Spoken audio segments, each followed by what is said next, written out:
Hello everyone, I Professor Bhavik Kumar M. Kataria welcomes you into the video series of Information and Network Security.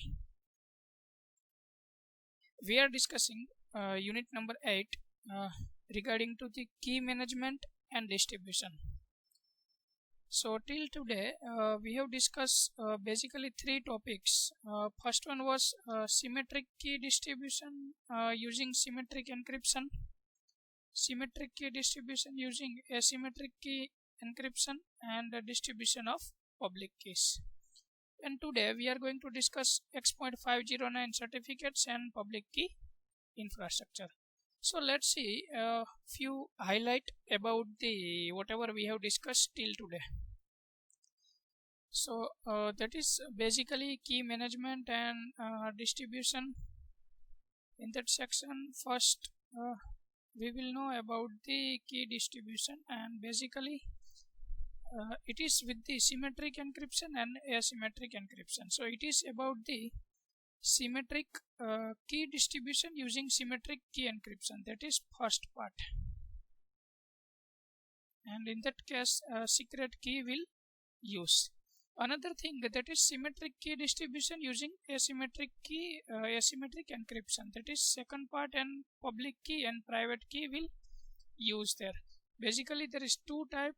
First one is simple secret key, and another one is a secret key with the authentication and confidentiality. So that is all about the our second part.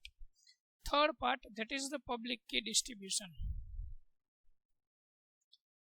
and in this section there is a public environment, public available directory, public key authority, and public key certificate. There is total four types are there.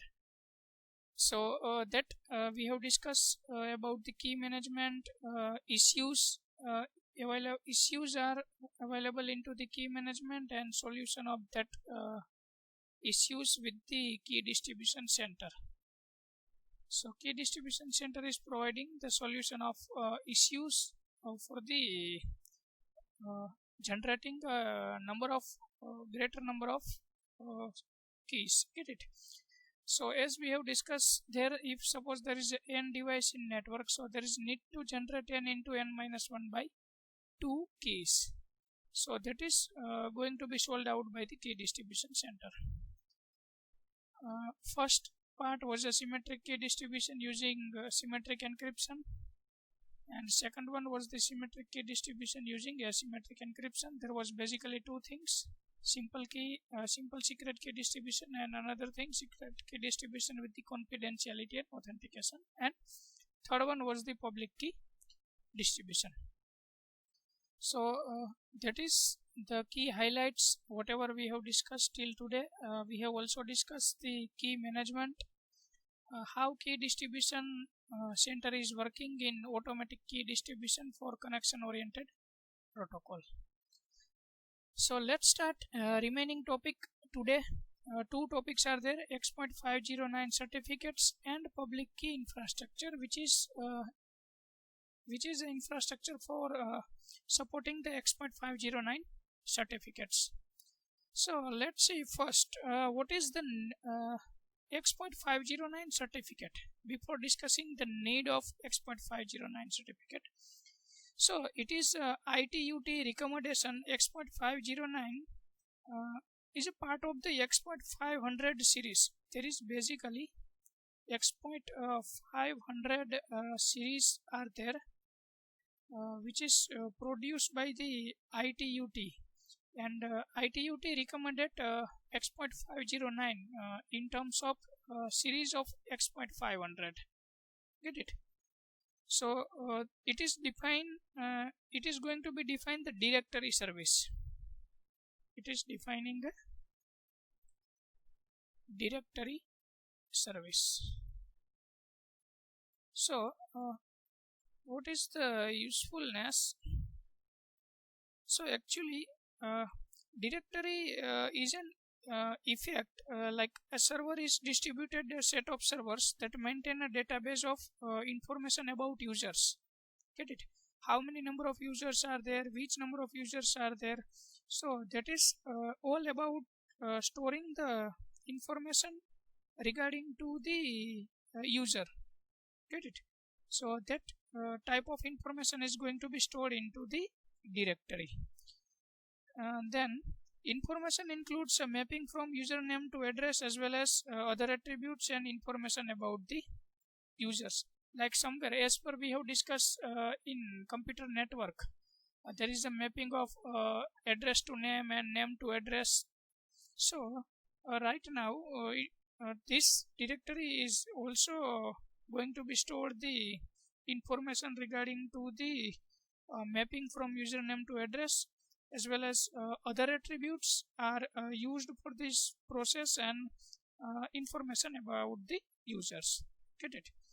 So that is all about why directory services are there. Another thing, Exploit 509 defines a framework for the provision of authentication services by the Exploit 500 directory to its user. Get it? So Exploit 509 is a one type of framework of Exploit 500 series. Now, like directory may serve as a repository of public key certificates of the type like we have discussed in earlier session here into the public key distribution. Get it? So that is the all about the public key distribution here in terms of Exploit 509 certificates, and each certificate contains the public key of a user and is signed with the private key of trusted certification authority. Get it? So for the decryption process, we are generating the public key, as well as whenever certificate authority is giving the certificate to anyone, so a certificate authority is signing the certificate by using the private key. Now what is the need of Exploit 509 certificate?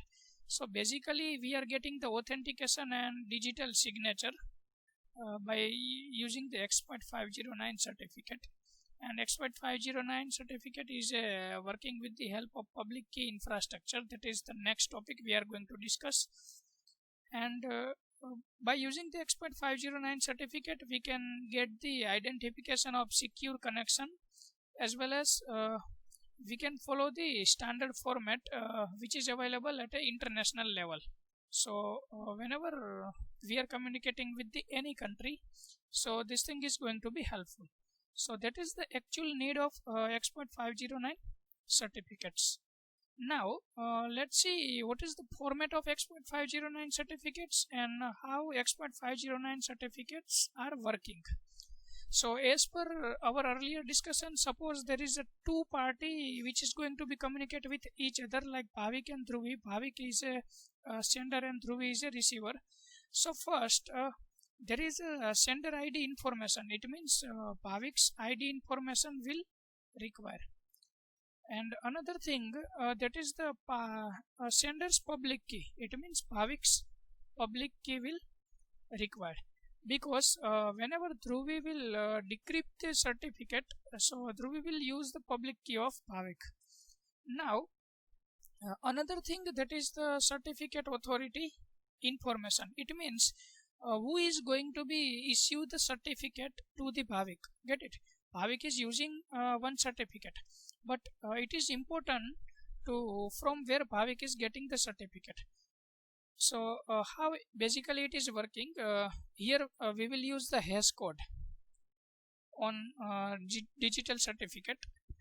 So whatever the information we have, like Bhavik's information, it means users information, users public key, we will apply hash code on this information, and we will generate one unsigned certificate. It means by using the hash code we have created the certificate, but till this moment certificate authority is not going to be signed this certificate. Get it?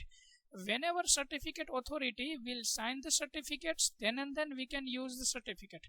Like if in your student life, whenever you will produce your credit certificates or any type of mark sheets for the whenever you are applying for the any job or any profile, so whenever you will produce your documents or mark sheets or degree certificates.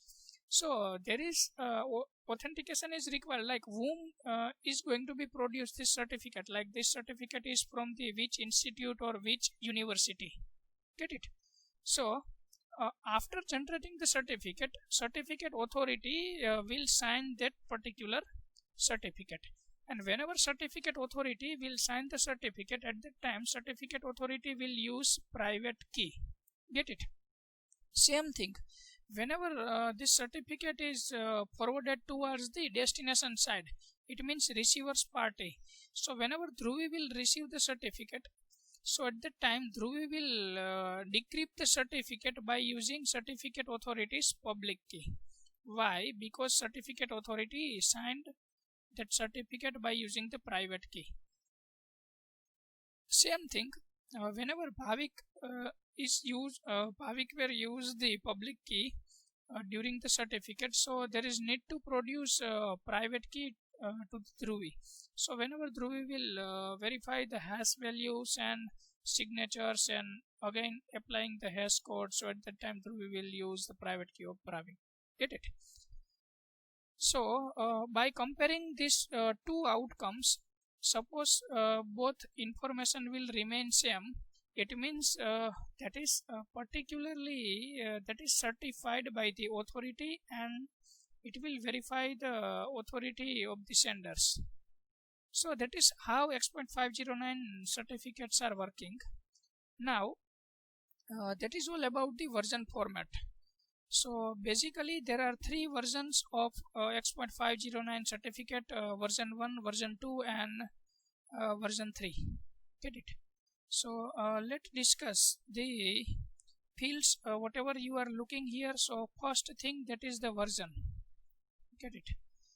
So that is the version differentiate amongst successive version of the certificate format, and the default is version 1. If the issuer unique identifier or subject unique identifier are present, the value must be version 2. Get it? So first version 1 was arrived, that was the basic version. Then after version 2 was arrived, and that after version 3 was arrived. So that is all about the requirements are going to be changed every day. Some of the limitations are available into the previous version. So to overcome this type of limitations, certificate authorities are generating newer version always. Another field, that is the certificate serial number. So that is integer value, and that is the unique value within the issuing certificate authority, that is unambiguously associated with this certificate. It means like whenever you are getting your degree certificates or mark sheet, so there is a particular serial number was generated, and it is available for the verification. Like whenever you will produce your mark sheet or degree certificate to the employer, so employer can verify the certificates with the university by asking about the serial numbers. So let me know this serial number certificate is produced to the which student. Get it? So same thing, serial number is required in this case. Another thing, that is the algorithm and parameters. Basically it is I can say that it is a signature algorithm identifier. That is signature algorithm identifier. Now why this field is required? Because the algorithm used to sign the certificate together with any associated parameters, because this information is repeated in the signature field at the end of certificate. Get it? So like in this section it is going to be repeated, that is signature again. Get it? Now next one, that is issuer name. So issuer name will be, as per we have discussed, that is the series of X.500. Get it? So definitely we can say that X.500 is the name of the certificate authority, and that is created and signed this certificate. Next thing, you are watching here, not before and not after. So what do you mean by not before and not after? So it is a period of validity. That is a period of validity. Get it? So which is include the two dates, the first and last on which the certificate is valid. It means from this date to this date this certificate is valid. So that is not valid before this date and not valid after this date. So in between this duration certificate is valid. So subject name, in terms of subject name, that is the name of the user to whom this certificate refers, and that this certificate certifies the public key of the subject to holds the corresponding private key. Another thing that is algorithm, parameters and key. Get it? So that is the subject public key information, and then after there is unique identifier. So let's see the subject's public key information. The public key of the subject plus and identifier of the algorithm for which this key is to be used, and together with any associated parameters. So that is we can say that subject's public key information, subject's public key information. Next thing, that is issuer unique identifier. It means that is an optional bit string field used to identify uniquely the issuing certificate authority in the event the expert 500 name that has been reused for different entities, etc. Get it?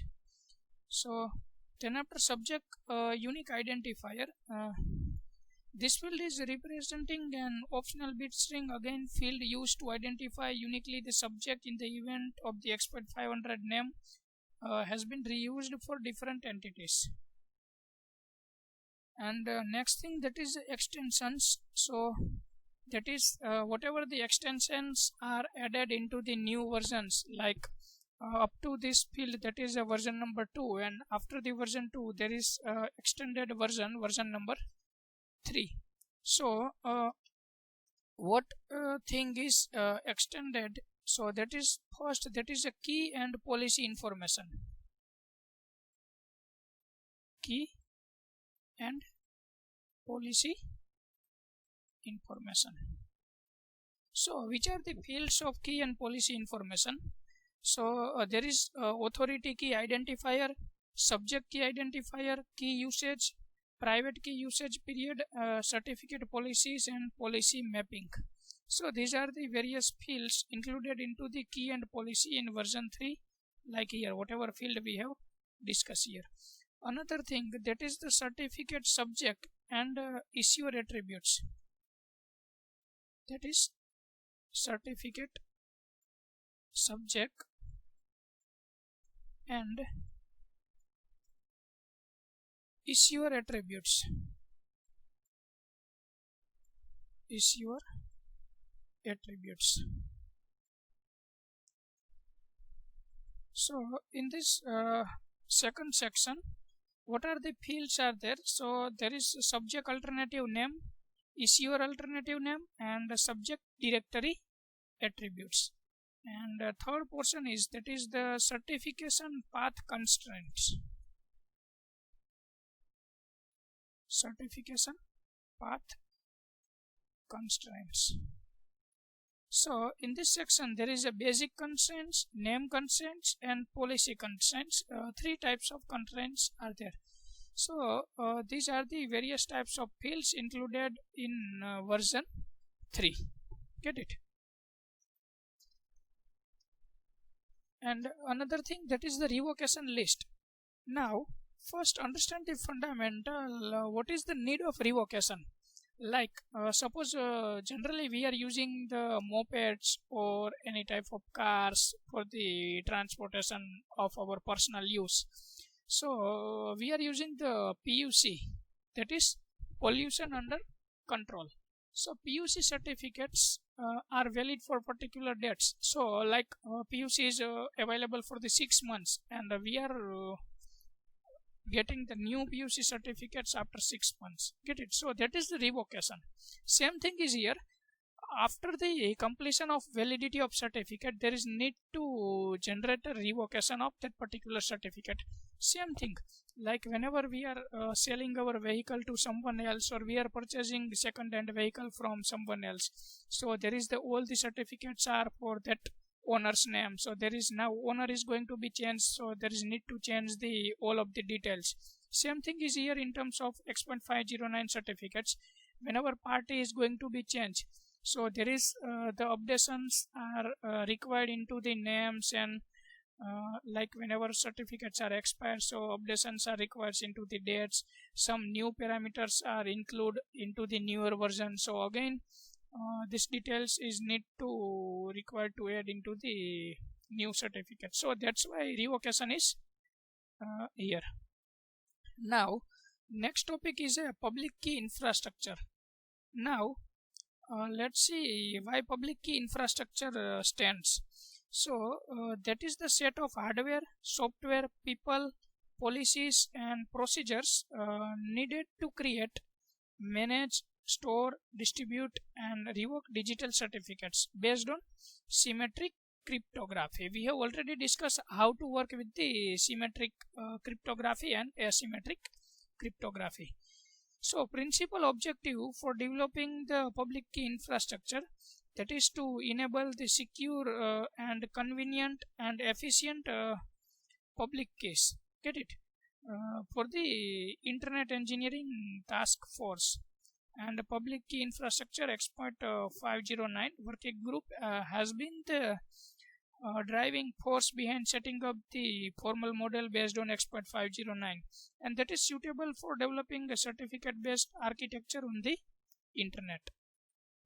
So now let's see the understand the component here. So first one, that is the end entity. Now understand what is the end entity. So it is one generic term used to donate end users and devices, like suppose there is a servers or routers, this type of devices are there. So that is the generic term to use to denote end users and devices, or any other entity that can be identified the subject field of public key certificates. So that's why the end entity field is there. Another thing, that is the certificate authority. We have already discussed many things in last topic, what is certificate authority. Still I am repeating, the issuer of certificates and the certificate revocation list, it means CRL. Get it? So it may also support variety of administrative functions through the often delegate to one or more registration authorities. Now let's see what is the registration authority. So registration authority is an optional component that can assume a number of administrative functions from the certificate authority, because whenever any user want to get the that is Expert 509 certificate, so first that user will register with the certificate authority. So there is maybe certificate authority will give the some power to for the any field which can work as a registration authority. So that is responsible for the registration process. Now another thing, that is the CRL issuer. Get it? So what is the CRL issuer? CRL is basically stand for the certificate revocation list. So CRL issuer will issue the revoked certificate. Get it? Another thing, that is the certificate authority for the cross certificate. So we will discuss it later on after discussing the functions. So now let discuss the functions of public key infrastructure. First thing, that is registration. So as we have discussed, whenever there is a new user want to get the expert 509 certificate, so first there is a registration process for that user. Another thing, that is the initialization. Initialization means before a client system can operate securely, it is necessary to install the key materials and that have appropriate relationship with the key stored elsewhere in the infrastructure. So that is the initialization. Then after certification, we have already know in our last topic, like what is certification and how certification is going to be take place. Get it? Another thing, that is key pair recovery. So key pair recovery is here. Why? Because somewhere, like, we are using the multiple IDs, so somewhere we forgot our user ID, our passwords. So that's why key pair recovery is here. Whenever, like, some user will forgot that particular key, so from the key pair recovery, it is possible to generate the new keys, or it is possible to update the keys. So that's why there is a key pair recovery and key pair update. Another thing is a revocation request. Like, whenever user want to updated information in that particular certificate, so user will request for the revocation of certificate. Another thing, that is the cross certification. So what is cross certification? It is the cross certification is between the two certification authority. Get it? Like, two certification authority are exchanging the information from one to another. Like, if you will look about the admission committees admission process, so somewhere whenever you are going to take the admission in any graduation course, so what admission committee is doing, whenever you will submit your mark sheet number of 12th standard, get it? So directly your data is going to be fetched from your 12th board to the admission committee's server. Get it? So two parties are exchanging the information. Get it? So that thing is a cross certification. It means one certification authority is exchanging the information with the another certification authority. So that's why there is a second time certification authority is here. So that is all about the public key infrastructure and X.509 certificates. In our next session we will start unit number 9 and we will discuss two topics, like first, that is a remote user authentication using symmetric and asymmetric encryption as well as Kerberos. So stay connected.